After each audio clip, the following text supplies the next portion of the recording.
Good afternoon and welcome to Nutmeg Sports on the HA Network. Frank Granito and Kevin Coleman in studio today. We've got Athlete of the Week nominees to take you through highlights from boys hockey yesterday and the quarterfinals in the girls tournament on Saturday. I will have a full update for you on the boys basketball standings as their season coming down to the wire. And if there is one thing we are sure of, Kevin, there is no certainty whatsoever right now with the boys' postseasons. I think I'm just still shaking my head because it's so wild how the finish is going. The ending line for this season for the boys basketball is going to be amazing. And not only that, but Saturday afternoon, you talk about 4 amazing games for the quarterfinals for the boys. And you look at Wilton dropping down to 7 now. I think a lot of people, if you ask them at, maybe the quarter part of the year, you'd ask them, oh yeah, you tell them, oh, Wilton's going to be in the 7th spot. They'd laugh at you. And what a start they had. And this happens to teams. And what I find amazing is how teams kind of go through this little slump at the end of the year, but then they find themselves in the playoffs and they find themselves in the championship game. And it happens. You see it all the time. So you really don't know. It's anyone's, you go through 1 through 8. It's anyone's tournament coming Saturday. I mean, you think about the quarter part of the year, and Wilton was 13-0. They were the number 1 seed, and there was no one that was going to catch them. I think across the board in almost all of the sports, it's just been a season of peaks and valleys for each team, and it's really a matter of getting hot at the right time coming into the postseason, which Wilton's coming off some injuries, and speaking with Coach Garriak, they're okay. They're right where they want to be. They've clinched their spot, but while anyone, I think, at the bottom of the bracket can beat the top, we're talking about a Trinity Catholic team that's now in the 4th spot. 2 weeks ago, you would have said they're not even going to make the playoffs. And that's what I love about basketball here at the high school level. Boys and girls side, any team can get in. You can be 13-0 and then be dropped to the 7th spot. It's amazing how much it fluctuates throughout the year, and coming towards the end of the year, the finish line is just a crazy, crazy finish. So Trinity coming into this, I think a lot of teams are going to be nervous playing Trinity because they just came off a huge win at Trumbull. We will have more on the boys basketball standings and the games remaining for you in the second block of this show. Let's start, though, with our Week 6 Athlete of the Week winners. They are Kim Kokenmeister of the Greenwich girls basketball team and Jack Conley of the New Canaan track and field team. Kokenmeister scored 26 points, including 17 in the first half, to power Greenwich to a 53-49 win over Wilton on Friday. It was a game that clinched a playoff spot for the Cardinals. For Jack Conley, he made it 2 championships in as many weeks by winning the Class L shot put title with a throw of 48 feet, 1 1/4 inch on Saturday. The sophomore, the only thrower to reach 48 feet, surpassed that mark on his 2nd and 3rd throws. It was the 2nd championship after Conley had clinched an FCAC championship the week before. For this week's nominees, we will start with the girls, and for that, we go over to Kevin. Thanks, Frank. Starting things off is Gabby Lacona from West Hill Basketball. Lacona made 4 3-pointers to lead the Black Knights to a 56-52 win over Brian McMahon. With the victory, West Hill qualified for the state tournament. Up next is Katie Deleater from Darien Girls Hockey. With her goal against SWS in Darien's last week of the regular season play, Deleater accomplished something rare. A freshman goal-scoring leader had 18 in her 25 points, puts her at 2nd leading scorer on the team. Up next from Stanford Basketball, we'll see her tonight, Kelly Jagodzinski. Jagodzinski scored a career-best 17 points to help the Black Knights defeat the Danbury Hatters 66-42 in the FCAC quarterfinals on Saturday in Ridgefield. 9 of her points came on 3-pointers, and her performance helped make up the absence of lead scorer Alexa Kellner. Up next is Caroline Colonel. We'll see her tonight as well for Ridgefield Basketball. Colonel led the Tigers with a double-double as they defeated the Greenwich Cardinals 74-61 in the FCAC tournament quarterfinals Saturday at Ridgefield High School. Colonel netted a game-high 23 points with 10 rebounds and also had 5 steals. Next is Claudia Tucci from Trumbull Basketball. Tucci scored 21 points to lead the top-seeded Eagles over the 8th seed Staples 54-37 in the FCAC quarterfinals, setting up a rematch against Fairfield Ward, the only team to defeat Trumbull this season. For the male nominees, we'll send it over to Frank Granito.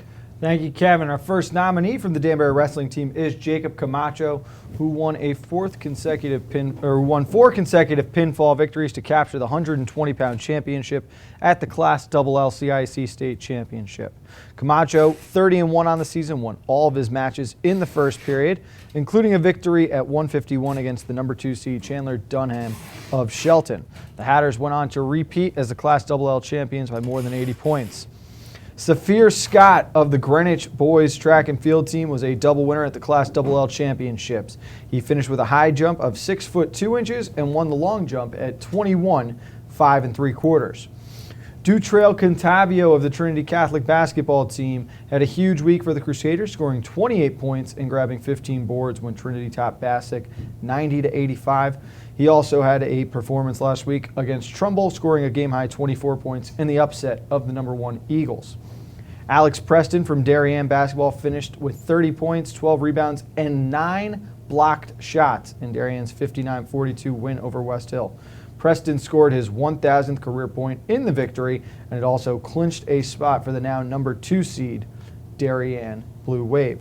And finally, Terrell Cunningham of the Danbury indoor track and field team won the 300-meter dash, helped the Hatters 4x400 relay set a meet record, and he also ran the anchor leg of the 600-meter run, winning all 3 events in Danbury's Class XL and Open Championship. So those are the Athlete of the Week nominees, and one that really stood out to me, Kevin, Kelly Jagodzinski scoring that game-high 19 points in her first career start.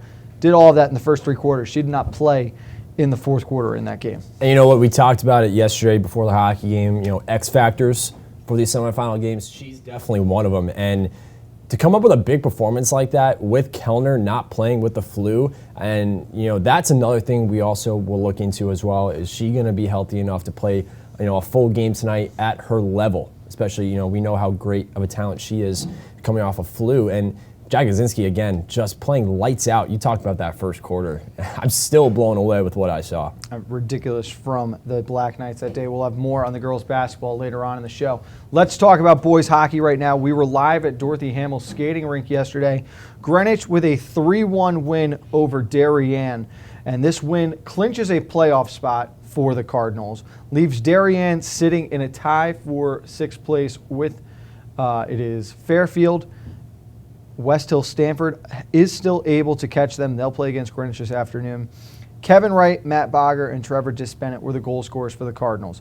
Colby Ravosa, the only goal scorer for the Blue Wave. But we've talked about special teams all year, Kevin, and Darien going 0 for 6 on the power play yesterday, including a 5-on-3 opportunity for over a minute and 15 seconds. We caught up with Coach Mac Budd at the end of the game, and just the frustrations you felt for them, because Darien had a lot of open net opportunities and somehow just couldn't put the puck in the net. Yeah, the open net opportunities, it's eye-opening. And going 0 for 6 on the power play, you don't really see that ever. You talk about how many opportunities did Greenwich give Darien to score. Darien just couldn't put it away. I think that a lot has to do with Alex Presley's play. He played excellent, especially in that third period, coming up with some excellent saves. Darien had a couple nice odd man rushes to the net. They crashed it hard, but Alex Presley just made some great saves. And seeing Coach Mack not take the Darien team to the locker room, after that second period, that showed me something that he wanted to get the message across that we need to score, especially that second period, especially be on 5-on-5, going on 5-on-3 in that second period. You almost felt like a goal was coming. Couple wide opportunities, but Darien just couldn't finish yesterday, plain and simple. And you have to give credit to the Cardinals' defense, but ultimately, if Darien ends up on the outside looking in, they're going to look at this game and those opportunities and know that was the difference in the FCX tournament. Let's take a look now at the highlights from yesterday's game at the Dorothy Hamill skating rink. Greenwich, Connecticut. John Kovac with Frank Granito as the HAN Network brings you FCX hockey on a President's Day afternoon. Shot there for the Cardinals by Bogger. Rebound is loose, and a one-timer fired in by Kevin Wright. Wright just in the right place. And we talked about it, how aggressive Wright wants to be. Loose in front. Darien has it. Point shot. Score! Colby Ravosa with 19.2 seconds Fires a long shot through a ton of traffic, Frank. That was a seeing eye puck and a twine-seeking missile. Side by Presley. There's the headman pass for Bogger. Bogger scores! And he's letting the fans join into celebration. As just 4 minutes into this third period, he gives Greenwich a 2-1 lead. Teams, Johnny. Oliver Fulton behind the net to a long point, trying to score! And Trevor Disbennett from the point gives the home Greenwich Cardinals a 3-1 lead with 4:19 left in regulation. Sedge, we got a loose puck, shoveled ahead too, and that's it. And the Greenwich Cardinals celebrate wildly as they have beaten the Darien Blue Wave 3-1. They are now tied with 13 points with Darien and with St. Joseph. So taking a look at the standings here, Kevin, Greenwich and St. Joe's have clinched playoff spots despite being tied there by virtue of tiebreakers. The only game on the calendar that still matters to most everyone is Greenwich and Stanford West Hill today. If Stanford West Hill wins, it would be a very interesting situation. Our own Dave Stewart doesn't think that Darien would still lose out, but it is a possibility. St. Joe's plays against Trumbull. They'll have an opportunity to jump up ahead of Greenwich if they can win. It's a more important game for the Cadets because they are still on the outside looking in of the state tournament, needing an extra tie or win to be over that 400 percentage in winning percentage. We also want to say thank you and give a shout out Johnny Kovac doing play-by-play yesterday. Sounded good with the goal calls. That's right. The goal call was nice. I like that. Kovac doing a great job on play-by-play. You as well on color. Can't. Almost like I remembered how to play hockey for a little bit. John's going to be doing play-by-play this weekend alongside Chris Kalin for the boys' quarterfinal games. Kev, we're going to step aside. Saturday, we're going to be together for the boys' quarterfinals and hoops. When we get back, we're going to look at some of the scores from yesterday and take you through the standings and where they're at right now on the HAN Network.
Get a fresh start to the new year by shaking up your meal routine. Walter Stewart's Market is your local source for a delicious selection of fresh and convenient salad shakers, like Southwest salad with chicken, Cobb with organic chicken, Power Vegan with fruit and quinoa, Greek salad with tabbouleh, and grilled shrimp with hominy.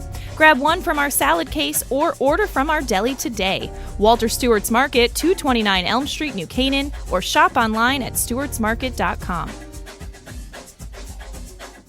Well, there's still a bite out on the water. Most anglers have decided to stow the gear for the winter. Just because Mother Nature isn't cooperating doesn't mean you can't see the latest models of all your favorite gear. With 2 convenient locations, it couldn't be easier to get your fix of summer.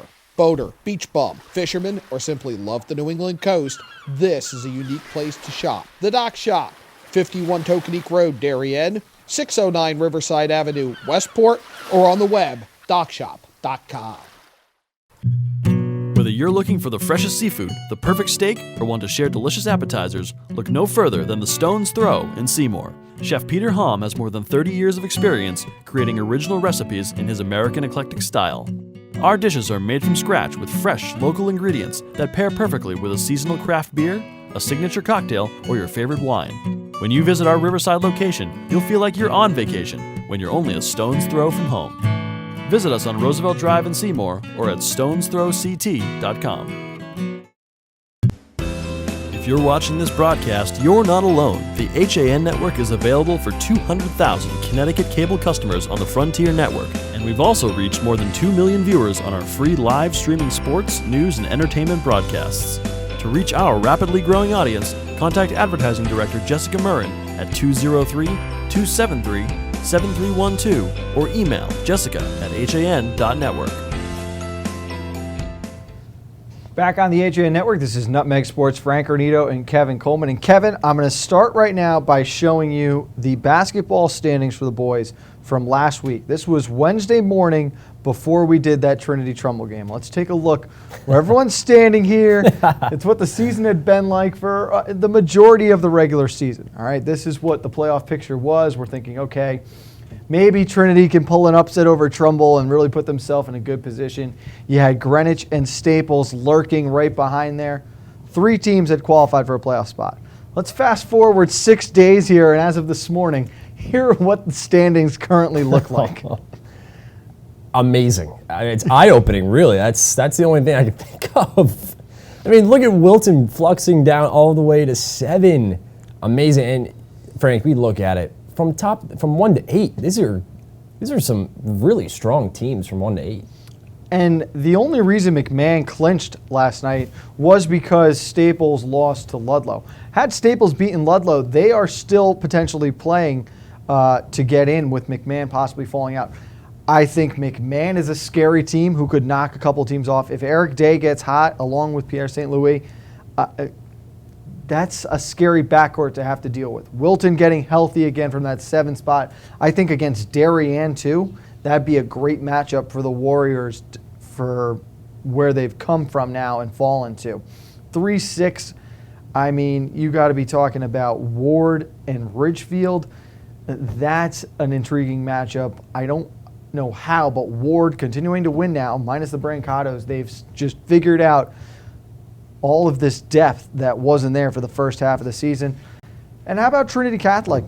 Overcame a 24-point deficit yesterday against Bridgeport Central to win in overtime. They're matched up against Danbury, last year's runner-up. It is a crazy wide-open tournament. I do want to say one more thing, though. Bridgeport Central, they're going to finish the season with 2 wins on the year, but the last 2 weeks, they gave a lot of playoff teams their best effort, scoring a lot of points and losing a couple of heartbreakers. The Hilltoppers deserve a lot of credit for the way they finished this season. They do, and I think that's what you want to see from a team, especially with only 2 wins, having a tough year. You want to see them finish the year strong. I think if you're any coach, especially with the Hilltoppers, that's what you're kind of preaching in the locker room and at practice, saying let's finish the year strong. Let's give some of these teams a run for their money and show them what we're made of. And again, you can't ask for a better way to finish off the season. Yes, coming up short last night, but having a 24-point lead on Trinity Catholic is, something they can, look forward to next year. Maybe, switch things up and bounce back. Big games coming up now with the regular season ending tomorrow afternoon. Ridgefield plays at Ward tomorrow. Ludlow plays at Wilton. You've got Trumbull at Danbury, Stanford at Trinity. So those are games that could impact. We could see the standings change again in the next 36 hours. Our director, Eric Gendron, has gone on record. He's going to pick Trinity to win this tournament. He loves the way they are playing right now. I fear that maybe Trinity is peaking a little too soon. And against Danbury, it could be a tough matchup. If there's one team in the conference you don't want to face heading into the postseason right now, who is it for you, Kevin? Ooh, that's tough. I think it has to be Trinity. I think I have to go with our director, Eric. They're a scary team, Frank. This is a team that can post up and kill you down low, but they can kick it back out and hit a 3-pointer in your face. So this is a team that I was so impressed with against Trumbull. Again, I don't think you want to see any of these teams, frankly. And Ridgefield's a team that's kind of playing nice to finish the year out. I think they like to play Ward if they can. That's a game to finish off the year. Intriguing matchup. How about Ludlow-Wilton? Ludlow beating Ward last week. That's kind of a game, if you're Wilton, you can't take lightly, obviously, but if you're Ludlow, how nice would that be to finish off the year and kind of spoil someone's playoff hopes? Ludlow knocked off Ward last week. They knocked off Staples last night to eliminate the Wreckers officially. And now they get a chance at Wilton. It would drop Wilton into the 8th spot, which is crazy to imagine now when you think about where the Warriors were just 3 weeks ago. But injuries will do that to a team. Either way, it's going to be a ridiculously exciting tournament. We'll have previews of tomorrow afternoon's game for you on Nutmeg tomorrow. And, of course, Thursday, Chris Kutza is going to join us. We're going to have a big roundtable previewing those quarterfinal matchups on Saturday once the tournament has been set. It's going to be a great Saturday, February frenzy. At Fairfield Ward's at the Ward Gymnasium. It should be a lot of fun. It's, Frank, it really is going to have a March Madness NCAA tournament kind of feel. I think don't be surprised if you see some Cinderella upsets. It should be a great time. We're going to take one more break here on Nutmeg Sports. When we get back, we're going to wrap up the quarterfinals of the girls basketball tournament and get you ready for tonight's semifinals on Nutmeg Sports on the HAN Network. Want a new experience in car buying? Scap Chrysler Dodge Jeep Ram with one of the largest inventories of new 2- and 4-door Wranglers. We are Connecticut's Wrangler headquarters. Come visit our new Ram Truck Center. Browse our websites, scapchryslerjeep.com or scapdodge.net to find the new Jeep, Chrysler Dodge car, minivan, or Ram truck you've been looking for. Just 2 miles from both I-95 or the Merritt Parkway exit 44. Save thousands at the President's Day event and Ram Truck Month, now through February 28th. Have a sports injury or slip and fall that needs immediate care? Coastal Ortho Express Urgent Care gives you direct access to an orthopedic specialist fast, without an appointment. Basketball, hockey, skiing, whatever the sports injury is, sprain or fracture, Coastal Ortho Express can help. Coastal Ortho Express Urgent Care, open Monday through Saturday, now in 2 locations. The iPark Building at 761 Main Avenue in Norwalk and 36 Old Kings Highway South in Darien. Or go to coastalorthoexpress.com, like them on Facebook.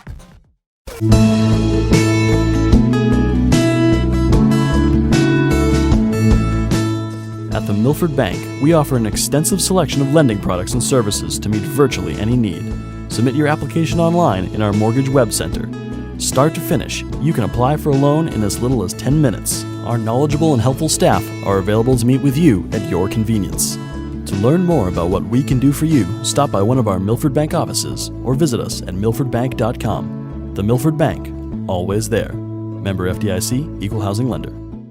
At InSports Trumbull, the game is always on inside. Recently renovated and home to one of Connecticut's largest indoor turf fields, InSports is a multi-sport recreation center providing state-of-the-art facilities for league play, camps, and youth programs. Sign your child up now for InSports Future Stars Basketball Academy, teaching skills on the basketball court for boys and girls ages 5 through 9. Visit InSportsCenters.com for more information on this 7-week program. And for adults, spots are also still available for our men's 30 and over and 40 and over leagues. Like and follow us on Facebook. We told Dad he could have his office back if he sold 150 cars last month. Deal's a deal. Well, Dad, you did it. You get your office back. Forget it. I'm having too much fun down here. My new goal, 160 cars. Wow. Folks, if you ever wanted a great price on a new Nissan, now is the time. Right now, lease a 2017 Altima 2.5S for only $99 a month. Isn't it time you got Millerized? I'm John Kovach. I'm a newspaper editor. I'm a high school football coach. I'm a television presenter. And I want you to love fishing as much as I do. Tune in to Yankee Fisherman, Thursdays at 1 on the HAN Network. It's like going to the tackle shop without leaving your office. Back on the HAN Network, Frank Granito and Kevin Coleman getting you ready for tonight's semifinals in the FCX Championships of girls basketball. On Saturday, we had several blowouts. One close game, though. It was number 4 Norwalk, number 5 Fairfield Ward. 47-46, the Mustangs come away winners. I almost had a conniption sitting courtside when Fairfield Ward missed the final 4 free throws in the last 16 seconds. Norwalk putting up a 3-pointer at the buzzer with a chance to win it, and the Mustangs somehow survived, but painful to watch for me. Frank, that shot, that 3-pointer almost went in. It was very close. It was very close. So Fairfield Ward, I think this week leading up to tonight's semifinal game, I think something that they may have worked on a little bit in practice is free throw shooting, because that's how you win and lose games. It's a heartbreaker, and man, they were very close, very, very close. But you got to give them credit. Deja Polk, again, coming up huge. 14 points for Polk. I thought she was one of the better players in this game. Shania Osborne, a huge fourth quarter, 8 points in the fourth, 12 overall, had 4 offensive rebounds in the first half. And she'll need to be an effective rebounder at both ends of the floor if the Mustangs are going to compete with Trumbull tonight. It was a sloppy game. Neither Norwalk or Fairfield Ward shot the ball well. I thought maybe that early start at 12 o'clock could have played a factor there. It was the first game, but if Ward wants to pull an upset over Trumbull again, they'll have to play much better than they did on Saturday from what we saw out of the Trumbull Eagles in game number 2. And that's an intriguing matchup. Shania Osborne and Claudia Tucci down low. How are those two going to play with each other, against each other? Both these players need to stay out of foul trouble. That's the one thing, because when you're a team like either team, Fairfield Ward or Trumbull, you're going to go after these two players, try and penetrate the paint, get them in foul trouble. So and the two of them down low matching up defensively. I'm really looking forward to watching them two go up against each other. Trumbull won 54-37 over Staples. Claudia Tucci, Taylor Brown, big nights, 21-12 points for the Eagles. It was Trumbull's defense that was the story to watch in this game. Had they hit some open threes, they might have scored 70, 75 points, but 8 steals in the backcourt just off the full court press against a young Staples team. Staples is a year or two away from being very, very good and back at the top of the conference, but Trumbull now gets the rematch they wanted against Fairfield Ward, the only team who beat them just 2 weeks ago, 54-53. If there's one advantage I'll give Fairfield Ward, it's that they've won 4 straight games, 2 of which were by 1 point. I might give them a mental edge in a close game here. You know what? That's something I can agree with you on. And, Deja Polk, again, we emphasize how great of a player she is, but she knows how to play in these tight matches. She's smart with the ball. She doesn't turn the ball over. It's going to be rare. And yes, Trumbull's defense is excellent. That's something that if you're Deja Polk, you have to be careful about, is that full court press. She doesn't turn the ball over. Great ball handler. She moves the ball around, finds open players, especially Shania Osborne. She can also drive to the hoop as well and draw a foul. So Deja Polk knows how to play in these close matches, and so does the rest of the Fairfield Ward team. So if it's a close match, Trumbull may have to worry about Fairfield Ward. Trumbull's got to be careful going to zone. Ward has got shooters from the mid-range that could do some damage against that. And you're right, I think Deja Polk does a better job compared to Ellen Fair when it comes to bringing the ball up through that press. Watch out for a designed play off an inbound to beat the press that could lead to a key bucket coming to you from Polk. Let's look at the other side of the bracket now. Number 2, Ridgefield took on number 7, Greenwich, the Tigers, a 74-61 victory. It was the Caroline Colonel show from start to finish. It was, and it was that first quarter. Again, you look at the Stanford game, it was the first quarter. They won that game in that first quarter. I think Ridgefield won the game in the first quarter as well. They took it all over, and it's that full court press. It was too much for Greenwich. I thought Greenwich did a nice job in the second half. They actually made it a little interesting coming back, but again, it's that full court press, and Caroline Colonel, 5 steals that really made the difference, and it's the speed of Ridgefield that is scary good. They go up and down the court so fast, and they can get you on the fast break, they can get you defensively and beat you down the court. You mentioned Greenwich making it interesting in the second half. Shea Galetta, the senior, having a great fourth quarter. She scored 12 points for the Cardinals, just not enough in the end. The performance of Grace Goodwin and Megan O'Hara, 19 and 17 points, gets overshadowed by what Colonel did, going for 23, 10, and 5 steals. If the Tigers are going to have a chance against a Stanford team that is just on cruise control right now, it's going to be because of their guard play. Julia Middlebrook will take care of the ball and will find players, get them open. They killed it in transition. Goodwin, O'Hara running the floor. Colonel off steals did such a great job. But Stanford right now is a different kind of monster than we've seen in quite some time. They led Danbury 33-5 after the first quarter, starting the game 11 of 11 from the field, including 5 of 5 from three-point land. It was a ridiculous display of offense that we have not seen from either a boys team or a girls team to start this season. Oh, easily said and done. 11 for 11 from the field. You and I were just almost, our eyes were just lighting up after what we were seeing on the court from Stanford. Just amazing. And I think if they have that starting, that's something that if they want to win this game, they need to have a start like that again, because the Ridgefield defense, doesn't have many holes for them to shoot threes like that. So if they can get out to a start like that, that's something that they would hope for. And playing without arguably one of their top 2 players in Alexa Kellner, who was out with flu-like symptoms. Kelly Jagodzinski comes off the bench, drops a casual 19 points. No big deal. We were joking around afterwards saying, well, if you're Alexa Kellner, are you even showing up to the game now on Tuesday night? It was such a just professional performance, I thought. They looked so good. Didn't miss a beat with anything they did. The defense was swarming. It didn't give up good shots. You've now got a matchup, Ridgefield and Stanford. And this is going to be a lot of fun. You and Chris Kutzo, we're going to be there tonight. And you guys, I know, have got a little extra interest in this one, but we saw this on January 4th. Ridgefield a 43-39 winner. They could have won that game in the first half if they had made free throws. Stanford now is looking at this game like, wow, we almost beat Ridgefield, and that was back when they were not playing well. It's a different team now. What do the Tigers have to do to slow down the 9-game win streak of the Stanford Black Knights? It's the full court press, and I think if they come out in their face, which they do, every team they play against, they get up for. We know Coach DeMarzo, intense coach, great coach. He gets his team pumped up before a game. It's the full court press. It's the defense, and they're always in their opponent's face. It's amazing how you can preach to a team all season long to play defense like this. It's almost rare to see sometimes. And for Stanford, if they want to come out and have a hot start, they need to break the press, get down, shoot some threes, but also look down low. I think if you get Kellner back, that will be huge. You need Kellner in this game. Andrew O'Connor needs to have a great game as well, but for the Ridgefield Tigers, they need to start off with playing great defense. And Frank, this is a matchup that is really intriguing because this team, yes, they have some great starters that are stars on the team, but both teams actually have role players that are similar to each other, like a Grace Goodwin, like a Megan O'Hara, that kind of go unnoticed but have great games. And then you look at Brooke Kelly for Stanford. No, she goes unnoticed but has an excellent game as well.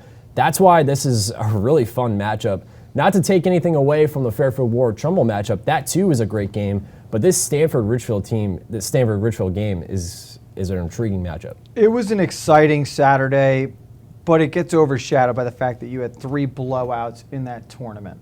2 big things that are going to stand out to me tonight is, one, the depth of Trumbull versus Fairfield Ward, how they come out and play after having lost to Ward earlier this year. And in the second game, it's going to be the status of Elizabeth Middlebrook. We saw her leave that quarterfinal match after taking a fall to the floor, believed to have hit her head.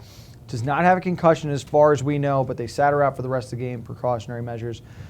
It'll be interesting to see if Middlebrook plays because O'Connor and Gearand for Stanford right now have done a great job dominating the boards in the paint at both ends. And as great as Colonel has been, and I think she's the most improved player of the conference this year, without Middlebrook, that's a tough hole to fill there against the bigs of Stanford. So that'll be something to keep an eye on, Kev. We've got the first game of the night, 6 o'clock. It is Ridgefield and Stanford, number 2 and number 3. Game number 2 set for 70-45. Trumbull and Fairfield Ward. We will be on at 5:50 tonight. It's going to be a great one from Fairfield Ludlow. Frank, I can promise you this, and for the viewers at home, these 2 games will not be blowouts. These are going to be excellent matchups. For Kevin Coleman, I'm Frank Granito. We thank you for watching Nutmeg Sports this afternoon. We're back with you at 5:50 from Ludlow with the girls' semifinals. You got your coffee break tomorrow at 11 a.m. with Kate. TV Pulse with Josh and Kate. Kev's with me all week. We'll see you at 2 o'clock, as always, on the HAN Network.